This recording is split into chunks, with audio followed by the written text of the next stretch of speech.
Live. Hello everyone. Okay, I can't remember how to do this. Yes, you can. Hasn't been that long. Come on, we're going to find our beautiful Muriel from the ATTA clinic. Are you inviting? Is that it? Hopefully she'll hop on. There she There is! she That was quick. is. Well, Okay. Yes, I am Good. here. I haven't forgotten. that was the quickest we've done that. How are you, Muriel? Hello, how are you doing? Good, thank you very much. Just for seeing you. Yes, exactly. And You how is France? Sorry? How is France? France is well, I think. It looks like it is. It looks well. Just to remind everybody that Muriel works for us in our clinic alongside all of our team, but from France. So at the moment, she's the furthest, isn't she? She is. She's the furthest. We're lucky to have you, though. We are lucky. So today we're I'm really happy to be part of your team. You're an absolute honour. Absolute honour. So let's just jump straight in. So Yes. there's a few things we wanted to chat about and share today. But the first thing, which is quite fundamental, is, and a lot of people don't know this, and I'm only blessed to know this. Hey, Kelly, because you was my teacher, is what is a flower essence? What is the vibrational essence? Most people know it is from the batch flowers, but from the teacher herself, share, please. Great. Please. Okay, so a lot of people know about flower essences without being aware they are, because a lot of people talk about the rescue remedy. You know, they will jump, on their shelf to take that remedy when there is something happening, a shock or a stress or whatever. But what is it actually? The rescue remedy, for example, is a mixture, a combination of different flower essences made by Dr. Bach, a long time ago. And that's a good point. He was a doctor. He was a doctor. Yeah. It was amazing because he was actually a surgeon initially. That's what's amazing. A surgeon, helping people, nursing people during the Second World War. You imagine. So that man goes from that type of healing, if you like, taking care of people who are really wounded on many levels. Then he goes into being interested in homeopathy, so become a homeopathic physician. And then later on, the 10 last years of his life, he develops his range of essences. And it's amazing because I've been to his house, where he lived and practiced. And you can see all the books, all these cases recorded in his books, where actually at the end of his life, he was treated people solely with his batch essences. It's amazing. So you have followed in his footsteps, Muriel, because you did homeopathy first, didn't you? Yes. Well, I was a homeopath, but I've never been a GP. I've never been a GP. But what I mean is that it's quite incredible to see how ahead of his time he was.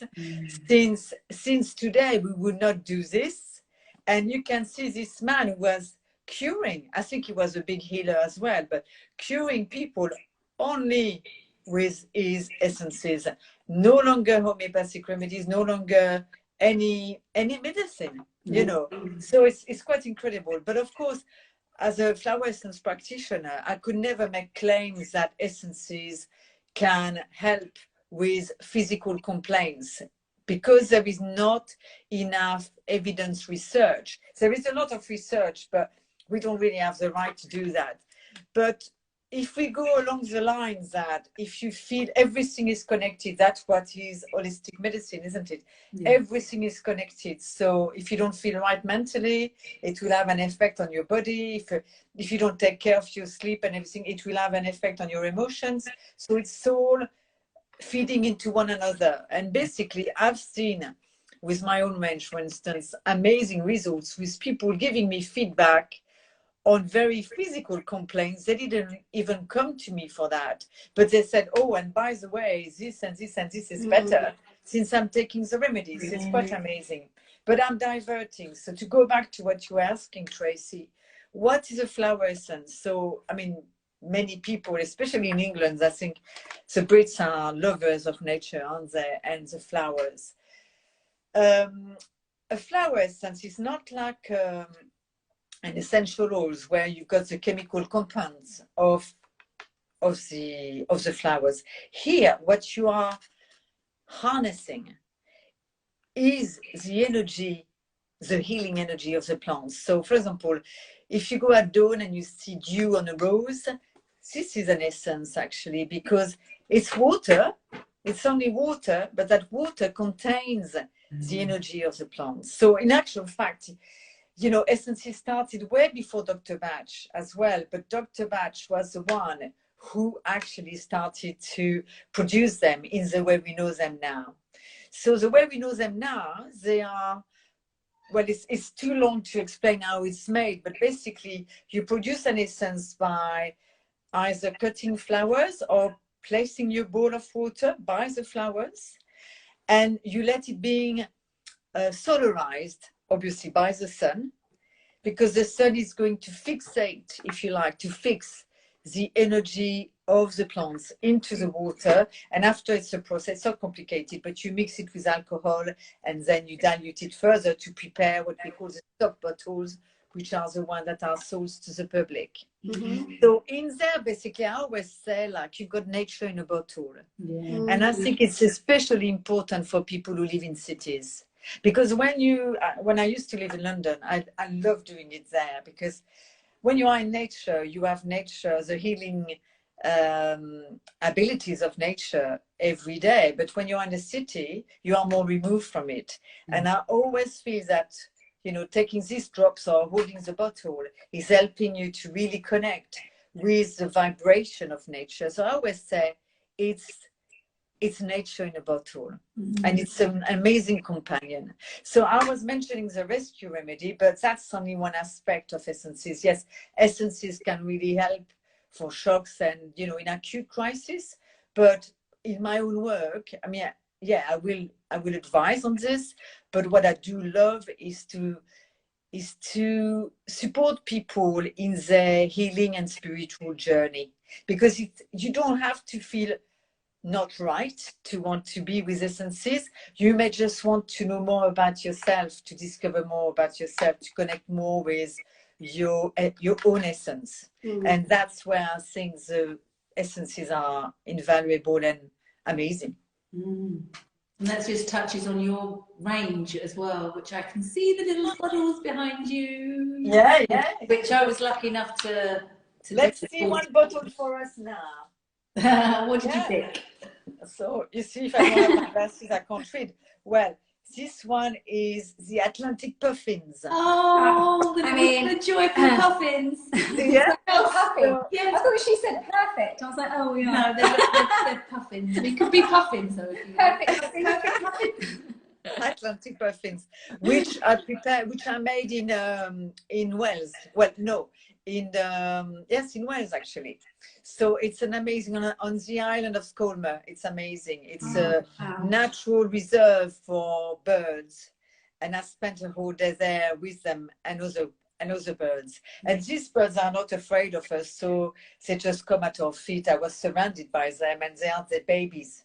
So that's an amazing essence for you wait to action. do the course. You'll love it. Yeah, I'm really looking forward to it. I can't wait to learn more about it. I think it's really interesting as well, because I had a one-to-one with you, didn't I, recently? Do you remember? And the Atlantic puffins was in my blend. That's it. That's and then right. what does Muriel do? Turn around and pick that one. Picks a puffin. Picks a puffin.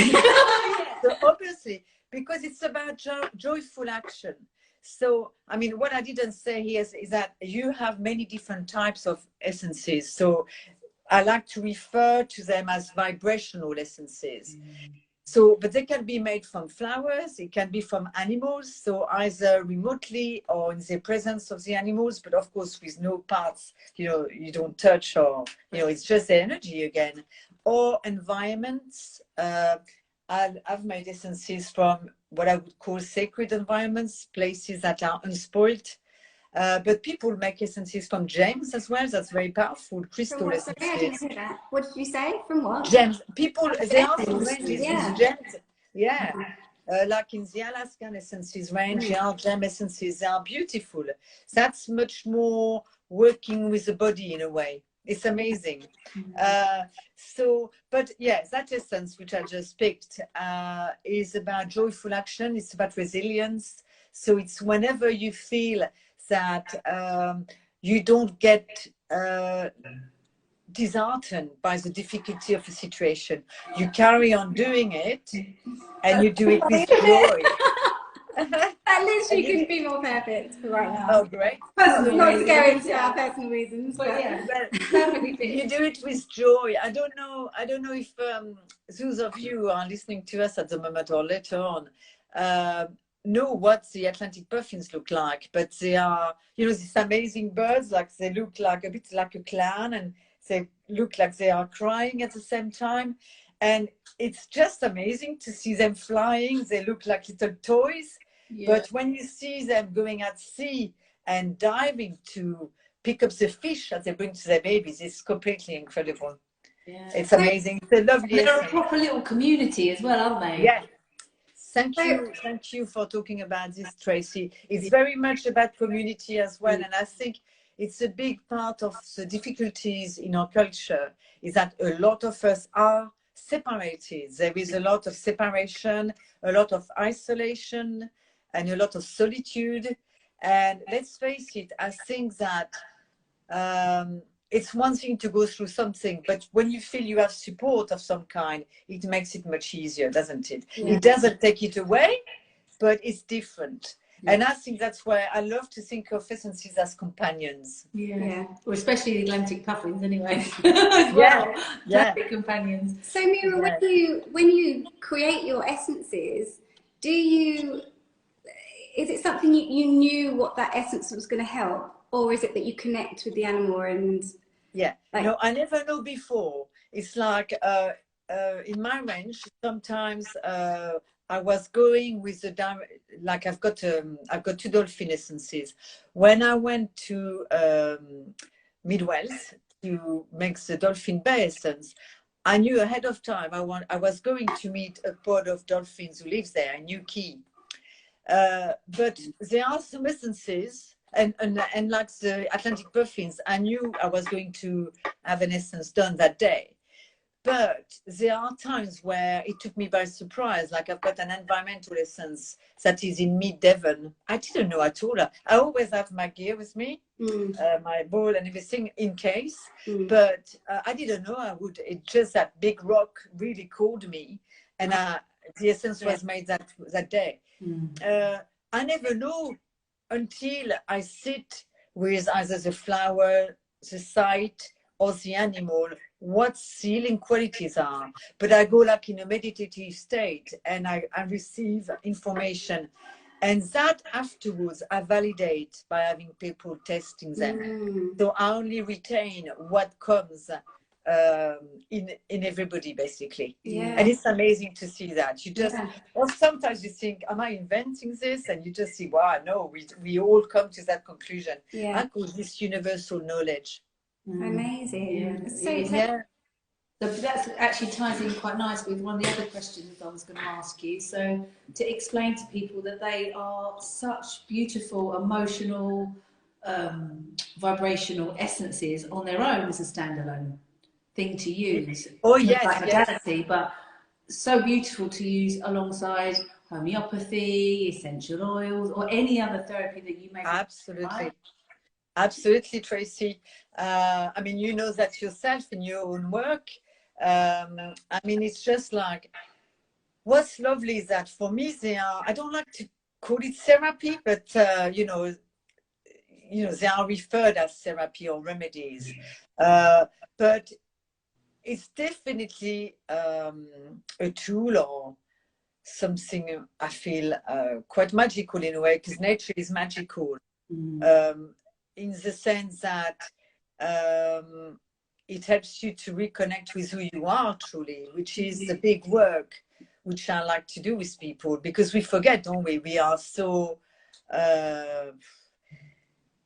challenged on many levels to be who we truly are. So, but yes, so actually you can really use them on their own, either working with a therapist or self-prescribing, but they really go alongside really well with any body therapy, Actually, they work very well with body therapies, really, really well, because I think that it brings it all together.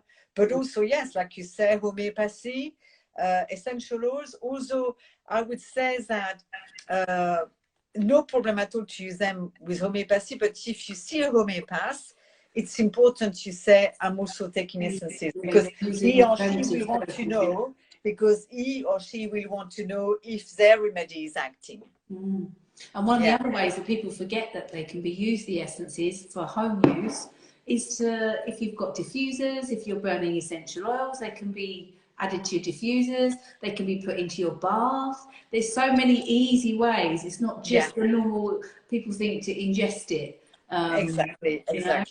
They can be put around the home or in lots of different ways, can't they? Absolutely, because they are diluted in alcohol, because otherwise they would go off. But you can dilute them in water. So you can ingest them, but you can rub them on your skin, as you said, Tracy, in a bath. You could add them to a spray. I love this way to use essences. You can, you know, a lot of us are much more sensitive than we think. Just holding the bottle with my essence, I've had so many people saying, I'm feeling there is something about light in there. This is very much about that. And it's a very popular essence, but it's amazing how people feel this, you know. We are much more intuitive than we think. And I think for me, that's the beauty of this, is to connect with our intuition. So are you adding to your collection all of the time? Your Atlantic, are you adding to your collection all of the time? Sorry, I'm not getting what you are saying. So are you adding? Are you constantly adding to your Atlantic Essence collection? Sorry. Okay. It's the sound of my phone, actually, that is not brilliant. So, well, actually, currently it's 16 essences. I don't want to add too much, because I've worked with many ranges and they're lovely, but they have many remedies. And I've decided I wanted it to be small, because, well, not small, is content, and what I think will happen, some remedies were made in very specific conditions. So in time they will have to go, and I replace them with new ones who are more relevant to the times. There are some remedies I won't be able to do again because they were in certain conditions. But I've got already some that I call my research essences, which I'm waiting to have more evidence before I put out there. But I've got a sperm whale essence. I've got, it's a beautiful one. We know a lady that would love that one, don't we? Our Karen from our ATTA clinic. Oh, do you? I love it. If you ever need any testers, we'll be your testers. You know that. Yeah. We'll test. We'll test. Oh, lost you. When you do a call like this, somebody was calling me. I can't see your face now. Okay. That's it. Tip it up a little bit. That's perfect. I'm back. She's back. So let's talk about, because we have got an up and coming workshop with you, which we've got a couple, but the first one is the Grief and Joy side by side workshop, which is going to be having the essence journeying through the session as well. Can we sort of talk a little bit about that and how, of course. Why and what that's really? Why did we come to that? I think that I've realized recently more and more people are asking me to help them through a grief process they're going through.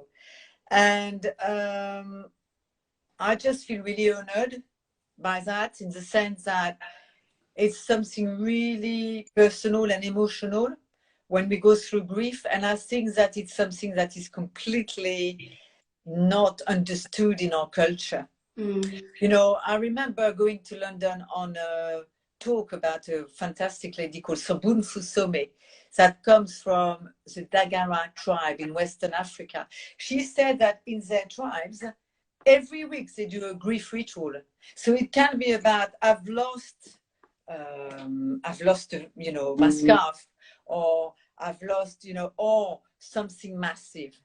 But they honor grief. And how do they honor it? By sitting together, being witness for one another, certainly not fixing. You can't fix it. But it's about listening, hearing. And I've had quite my fair amount of grief in my life. It's an emotion I know well. And it's, I realized sometimes I didn't know where to go with it, and how to be with it, how to sit with it, you know. And I think that's why a lot of people are coming to me at the moment. I think there is a lot of grief around as well. Maybe, I don't know if it's more than usual, but certainly more people are coming to me with this. And in actual fact, I don't have any method to work with it. I think that my way to be with it is just to listen. And I think with the person who comes to me, creating together a sacred space where what needs to unfold unfolds, and I support it afterwards with essences. So that's how we came, didn't we, to what about we do a grief workshop. And I also thought, as we are going towards the spring, which brings joy, that it's important to bring the emotion of joy as well, because in actual fact, joy is a right of, you know, we are born with it. And it's not to compensate one with the other, but it's a bit like the sun behind the clouds. I think it's nice to remember, even when we are going towards the toughest times, that joy still exists, you know. So it's a balance of both. And I think in this workshop, I would love to be able to hear people, why are they here? Because I think it's really important to create a very safe space for people to be together. And then, you know, to come, of course, I'll have some ideas of which essences I'd like to share, you know, but adapt it to whoever is present, to the group, the beautiful group that will be formed. And because essences, as far as I'm concerned, they don't fix anything. But they go, one thing we haven't talked about is that they're safe, absolutely safe. So it's either nothing happens or something really profound happens. But it just happens generally quite subtly, but profoundly. So I feel that essences are a great way to help us with grief, any emotion. But I think, the grief in our culture is almost like people are impatient. It should be over. Well, no, it takes the time it takes. It does, and that needs to be honoured. And that's very rightly that you said that this is a sacred space, because some of the workshops that we've done before on ATTA have been reshared, or you could buy it after. Whereas this one, we are keeping just solely for the people that are there and that are present and that are taking part, because it is going to be a very sacred, honoured space for everybody. Yes. We will not be able. We know it'll be a very beautiful space that you're going to create as well. Yes, thank you. Yes, I mean, that's my aim, and I always feel that we create it together. We open the space, and people will have the recordings, but only the people who sign for it. As you said, it won't be accessible to anybody else. That's very important, because that's what I love to do. It's that people can feel safe to share and to be heard. Yeah, 100%. And that's on the 30th of March. Like to join. And we have an early bird price if you book before the 1st of March. So so it's £40 before the 1st of March and £60 up until the 30th. And it will probably be around a 2-hour session. Yeah, absolutely. Yeah, and I think it was really important what you said, because grief isn't just, I know it's obviously very important, you know, the loss of somebody or the loss of a pet, but it could be just the loss of a dream or something that that you're grieved for. So I think that's really important. So it all counts, all matters. Yes. There's so much there. It's not, people hear the word grief and we automatically think of sadness and cry and, you know, maybe a death of a human being, but there's so much more. So much more, isn't there, that people... Thank you both for saying this, because grief is, it can be, as you said, Claire, the loss of a dream, the loss of youth, the loss of, you know, and it's even almost a transition within life. You know, a change. You're almost then excited for, like you're saying, the joy of what's to come, but honouring the grief that you're leaving behind. And it's just so entangled, isn't it? Absolutely. And I think what's lovely as well is to also, it's not to say we wish this event or this process had happened in our life, but it's also to highlight how your life changed as well. with this loss. Do you see what I mean? So I went through a big loss when my husband and I separated. It was massive for me, massive. And yet, if I look at my life, not to say I would want it to, it's not, how can I put it? It's not that I wished it had happened, and yet I see as well what has happened as a result since. The people I've met since, how my life has been transformed. And I imagine none of this would have happened had we stayed together. So it's not to say one is better. I wouldn't have met you, Muriel, if I hadn't have been through the same situation. So probably not. No, I would not. I know probably not. There's so much beauty within these moments. No, you are absolutely right. We would not have met. I was thinking, no, actually, because we met, I would not have been there. No, absolutely not. So it's, you know, it's not to say one is better than the other, but it's to say, wow, incredible. And it's to help us as well. Because of course we can feel victimized, don't we, when we go through grief? It's a normal feeling, but it's almost like, and we may lose confidence, many things, but then it's after, wow, what if I looked at my life now in a different way, and all of this. So it's about building up confidence and all of this. And you creating this, like we just said, in such a beautiful sacred space. I'm really. Well, that's one of the things I love the most. You know, it's rituals and it's being together. I think there is something about sitting in circle, even if we don't, but actually we create a circle. You know, like I've got my little candle here because it reminds me that, you know, we are, even if that's what I find incredible with online work. It's just I never thought we could go so deep, and I think actually. I've done many workshops with people, you know, when I was in the UK with people, you know, in venues.